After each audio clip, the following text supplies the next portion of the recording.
எல்லோரையும் முஸ்லிம்களாக, முஸ்லிமான பெற்றோர்களின் வழித்தோன்றல்களாக படைத்து இறுதி நபி முஹம்மது ஸல்லல்லாஹு அலைஹி வஸல்லம் அவருடைய உம்மத்தினராகவும் நம்மை படைத்திருக்கின்ற அல்லாஹ்வுக்கு சொந்தமானது. அல்லாஹ்வுடைய பேரருளும் சாந்தியும் நமது தலைவரும் இறுதி தூதருமாகிய முஹம்மது ஸல்லல்லாஹு அலைஹி வஸல்லம் அவர்கள் மீதும் அவர்களின் வாழ்க்கை வழிமுறைகளை எடுத்து நடந்த சஹாபாக்கள், தாபியீன்கள், தபா தாபியீன்கள், இமாம்கள், நல்லடியார்கள் அனைவர்கள் மீதும் அல்லாஹ்வுடைய சாந்தி, சமாதானம் என்றும் உண்டாகும்.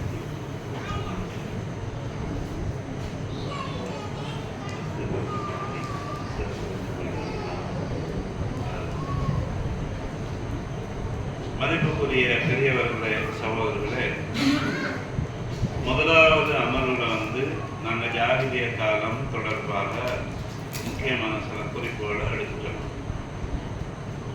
அது ஜாகிலியாவுடைய பொருள் என்ன, ஜாகிலிய கால சமூகத்தினுடைய பண்பாடு, அதே போல சமயம் சார்ந்த நம்பிக்கை கோட்பாடுகள் தொடர்பான விஷயங்கள்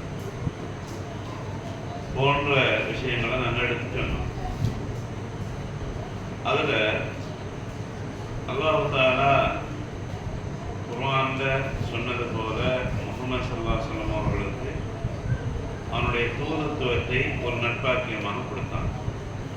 அல்லாஹு ஆலமு ஹைஸு யஜஅலு ரிசாலத்தஹு, அல்லாஹ்வுக்கு தெரியும் யாரை தூதராக எடுக்கணும், யாருக்கு அவனுடைய தூதுத்துவத்தை கொடுக்கணும் என்ற அல்லாஹ்வுடைய தெரிவுல, அல்லாஹ்வுடைய தேர்வுல இறுதி நபி முஹம்மது ஸல்லல்லாஹு அலைஹி வஸல்லம் அவர்களுக்கு அந்த பாக்கியம் கிடைச்சு. இந்த இறுதி நபிக்கு கிடைச்ச அந்த பாக்கியம் சாதாரணமாக ஒரு வேதமாக மட்டும் இல்லாமல் இறுதி வேதமாகத்தான் கிடைக்குது. இப்போ நபி ஸல்லல்லாஹு அலைஹி வஸல்லம் அவங்கள ஏற்றுக்கொண்ட மக்களை நாங்கள் சஹாபி, சஹாபா, அஸ்ஹாபுன்னு சொல்லி என்ன செய்வோம், சொல்லுவோம். இப்போ எங்களுக்கு என்ன சிறப்பு, எங்களுக்கு என்ன சிறப்பு அப்படின்னு சொல்ல ஒரு கேள்வி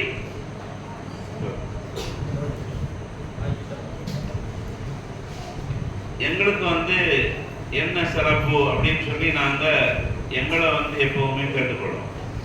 ஏன்னா நாங்கள் ஜாகிலிய காலத்தை பற்றி பேசுகிறோம், என்ன சஹாபாக்களை பற்றி பேசுகிறோம். இப்போ எங்களுக்குரிய சிறப்பை சொல்லிட்டு தான் ஜாகிலிய காலம் தொடர்பான இன்னும் ஒரு சில செய்திகளை சொல்லுவோம். இப்போ வருவோம். அல்லாஹ் தஆலா குர்ஆன்ல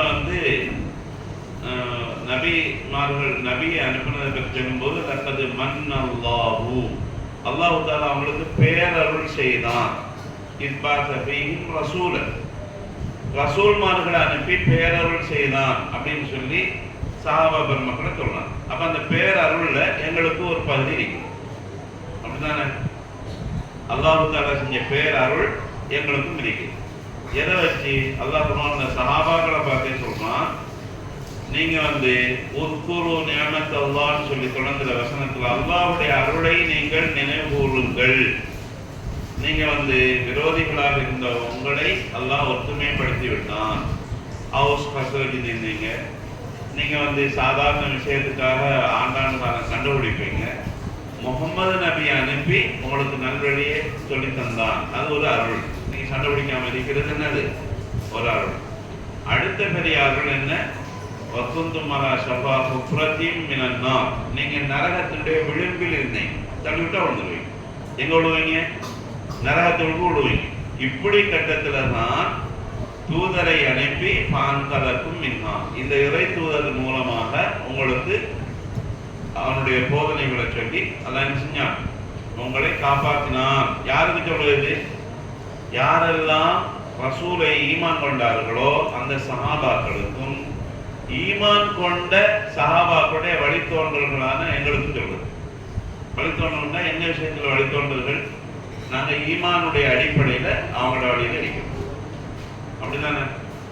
இதுல வந்து ரசூல் ஸல்லல்லாஹு அலைஹி வஸல்லம் அவங்க ஒரு முறை பக்கி மக்பராக்கு போனாங்க. பக்கி மக்பரா எங்க இருக்குது? மதீனாவுடைய பள்ளியில அடுத்த பக்கமாக இருக்கக்கூடிய பக்கி மக்பரா, மதீனாவுடைய பிரதானமான கபிரிஸ்தான். அங்க போய் அந்த முஸ்லீம்களுக்கு நபி சலாம் சொன்னாங்க. மக்பராவில் வந்து சலாம் சொன்னாங்க. மக்பரா சலாம் வந்து நம்ம எல்லாருக்கும் தெரியும், தெரிஞ்சிருக்கும். ஒரு மக்பராவுக்கு நாங்கள் சியாரத்